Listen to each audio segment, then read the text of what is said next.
Pantai Losari menjadi salah satu tempat favorit warga Makassar untuk ngabuburit selama bulan Ramadan.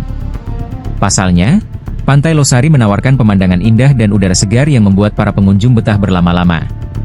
Tak hanya itu, berbagai pedagang kaki lima juga hadir di sepanjang pantai, menyediakan berbagai macam makanan dan minuman khas yang cocok untuk berbuka puasa. Bagi warga Makassar, Pantai Losari bukan hanya menjadi tempat wisata, tetapi juga menjadi tempat berkumpul yang penuh kehangatan, terutama saat bulan Ramadan. Setiap sore, pantai ini ramai dikunjungi, terutama oleh keluarga yang ingin menikmati sore hari sambil berbuka puasa bersama. Banyak pengunjung yang memanfaatkan waktu menjelang berbuka puasa dengan menikmati suasana pantai yang khas, sambil menunggu waktu berbuka.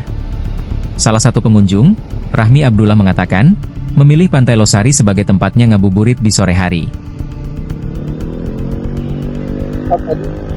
Tadi kesini sama keluarga, ya ngabuburit sambil tunggu waktu berbuka.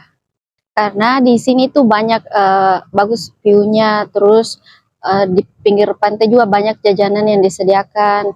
Kita bisa juga berfoto-foto sambil menunggu waktu berbuka. Ya, supaya kalau mau berbuka kita juga bisa langsung berbuka di sini. Download Tribun X sekarang. Menghadirkan lokal menjadi Indonesia.